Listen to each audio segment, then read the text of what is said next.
بسم اللہ الرحمن الرحیم۔ السلام علیکم محترم ناظرین و سامعین، تاریخ اسلام خواتین کی قربانیوں اور خدمات کا ذکر کیے بغیر نامکمل رہتی ہے۔ اسلام کی دعوت و تبلیغ میں مردوں کے ساتھ عورتوں نے بڑھ چڑھ کر حصہ لیا۔ اسلام کی ابتدائی تاریخ میں مسلم خواتین کا جو کردار رہا وہ آج ساری دنیا کی خواتین کے لیے ایک واضح سبق بھی ہے۔ اسلام کو سب سے پہلے قبول کرنے کی سعادت حاصل کرنے والی رسول اللہ صلی اللہ علیہ وآلہ وسلم کی رازدار ہم سفر حضرت خدیجۃ الکبریٰ رضی اللہ تعالی عنہا کی ذات گرامی ہے۔ حضرت خدیجہ رضی اللہ تعالی عنہا نے نہ صرف سب سے پہلے اسلام قبول کیا بلکہ سب سے پہلے عمل کیا اور اپنی پوری زندگی جان و مال سب کچھ دین اسلام کے لیے وقف کر دیا۔ حضرت خدیجۃ الکبریٰ رضی اللہ تعالی عنہا نے 3 سال شعب ابی طالب میں محصور رہ کر تکالیف اور مصائب برداشت کیے، اور جب 3 سال کے بعد مقاطعہ ختم ہوا تو آپ رضی اللہ تعالی عنہا اس قدر بیمار اور کمزور ہو گئیں کہ اسی بیماری کے عالم میں خالق حقیقی سے جا ملیں۔ خاتون جنت، سرداران جنت کی ماں اور دونوں عالم کے سردار کی بیٹی حضرت فاطمہ الزہرا رضی اللہ تعالی عنہا کی زندگی بھی بے مثال ہے۔ آپ صلی اللہ علیہ وآلہ وسلم کی چہیتی بیٹی حضرت فاطمہ رضی اللہ تعالی عنہا ایک عظیم اور ہماگیر کردار کی مالکہ تھیں، جو ایک بیٹی کے روپ میں، ایک ماں کی شکل میں اور ایک بیوی کے کردار میں قیامت تک آنے والی خواتین کے لیے نمونۂ حیات ہیں، جنہوں نے اپنے عظیم باپ صلی اللہ علیہ وآلہ وسلم کی محبت کا حق ادا کرتے ہوئے بچپن میں سرداران قریش کے ظلم و ستم کا بڑی جرت مندی، شجاعت، ہمت اور متانت سے سامنا کیا۔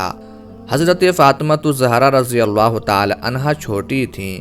ایک دن جب نبی اکرم صلی اللہ علیہ وآلہ وسلم صحن کعبہ میں عبادت الہی میں مشغول تھے کہ ابو جہل کے اشارے پر عقبہ بن ابی معیط نے مذبوحہ اونٹ کی اوجری کو سجدہ کے دوران آپ صلی اللہ علیہ وآلہ وسلم کی گردن پر رکھ دیا۔ حضرت فاطمہ رضی اللہ تعالی عنہا دوڑتی ہوئی پہنچیں اور نبی اکرم صلی اللہ علیہ وآلہ وسلم سے اذیت و تکلیف کو دور کیا۔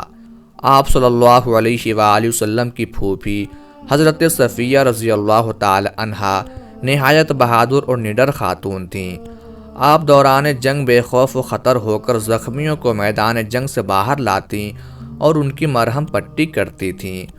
انہوں نے غزوہ خندق کے موقع پر نہایت بہادری کا مظاہرہ کرتے ہوئے جب دوران جنگ ایک یہودی مسلمان خواتین پر حملہ آور ہوا تو آپ رضی اللہ تعالی عنہا نے اس پر زوردار وار کیا، جس سے اس کا کام تمام ہو گیا۔ اسلام کا ابتدائی دور بڑی آزمائشوں کا دور تھا۔ اسلام کی پہلی شہید بھی ایک خاتون ابو جہل کی کنیز سمیہ رضی اللہ تعالی عنہا تھیں۔ انہوں نے کلمہ پڑھ لیا۔ ابو جہل نے ان پر جبر و تشدد کیا، مگر سمیہ رضی اللہ تعالی عنہا نے اسلام ترک کرنے سے انکار کر دیا۔ ابو جہل نے خانہ کعبہ کے سامنے ان کے سینے پر نیزہ مار کر شہید کر دیا۔ اسلام کی پہلی ہجرت حبشہ اور ہجرت مدینہ میں خواتین شامل تھیں۔ انہوں نے مردوں کے ساتھ سفر کی صعوبتیں برداشت کیں۔ حضرت عائشہ صدیقہ رضی اللہ تعالی عنہا نے خواتین کی تعلیم و تربیت میں کلیدی کردار ادا کیا۔ سیرت رسول اللہ صلی اللہ علیہ وآلہ وسلم کو اگلی نسلوں تک منتقل کیا۔ وہ ہزاروں احادیث کی راوی ہیں۔ اللہ کے رسول صلی اللہ علیہ وآلہ وسلم خواتین کو بڑی اہمیت دیتے تھے۔ ہانی بنت ابو طالب نے ایک غیر مسلم کو پناہ دی۔ حضرت علی رضی اللہ تعالی عنہ اس کو قتل کرنا چاہتے تھے۔ آپ صلی اللہ علیہ وآلہ وسلم نے فرمایا، ہانی نے جسے پناہ دی ہم نے بھی اسے پناہ دی۔ آپ صلی اللہ علیہ وآلہ وسلم خواتین کے مشورے کی قدر کرتے تھے۔ صلح حدیبیہ کے موقع پر مسلمان ایک طرفہ معاہدے پر پریشان ہو گئے اور حج کے لیے قربانی سے گریز کرنے لگے۔ آپ صلی اللہ علیہ وآلہ وسلم نے مسلمہ سے مشورہ کیا۔ انہوں نے کہا، اللہ کے نبی صلی اللہ علیہ وآلہ وسلم، آپ قربانی اور بال کٹوانے کا آغاز کیجئے۔ آپ صلی اللہ علیہ وآلہ وسلم نے مشورے پر عمل کیا۔ صحابہ نے بھی آپ صلی اللہ علیہ وآلہ وسلم کی پیروی کی۔ عہد نبوی صلی اللہ علیہ وآلہ وسلم میں خواتین نے جنگوں اور غزوات میں شرکت کی، زخمیوں کو پانی پلانے، مرہم پٹی کرنے، شہداء کی میتوں کو میدان جنگ سے واپس لانے کی ذمہ داری بھی پوری کی۔ عمارہ رضی اللہ تعالی عنہا آپ صلی اللہ علیہ وآلہ وسلم کی سیکیورٹی کے دستے میں شامل ہوئیں اور آپ صلی اللہ علیہ وآلہ وسلم کی حفاظت کا فریضہ مردانہ وار ادا کیا۔ آپ صلی اللہ علیہ وآلہ وسلم نے فرمایا، جنگ احد کے موقع پر جدھر بھی رخ کرتا عمارہ رضی اللہ تعالی عنہا کو سامنے موجود پاتا۔ جنگ حنین میں بھگدڑ مچنے پر مسلمان مجاہد پسپا ہوئے۔ اس وقت جن درجن بھر صحابہ نے آپ صلی اللہ علیہ وآلہ وسلم کو اپنے گھیرے میں لے لیا، ان میں حضرت ابو طلحہ رضی اللہ تعالی عنہ کی بیگم سلیم رضی اللہ تعالی عنہ بھی تھیں، جن کے ہاتھ میں خنجر تھا۔ وہ کفار کو آگے بڑھنے سے روکتی رہیں اور آپ صلی اللہ علیہ وآلہ وسلم کا دفاع کیا۔ اللہ کے رسول صلی اللہ علیہ وآلہ وسلم خواتین کے ساتھ بہتر سلوک کرنے کی تلقین فرماتے۔ آپ صلی اللہ علیہ وآلہ وسلم نے اپنے ازواج مطہرات سے مثالی سلوک کیا۔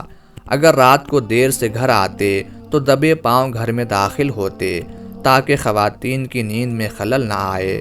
ایک دن آپ صلی اللہ علیہ وآلہ وسلم حضرت عائشہ رضی اللہ تعالی عنہا کے حجرے کے دروازے پر کھڑے ہو کر حبشی نیزہ بازوں کے کرتب دیکھ رہے تھے جو مسجد سے متصل میدان میں کھیل رہے تھے۔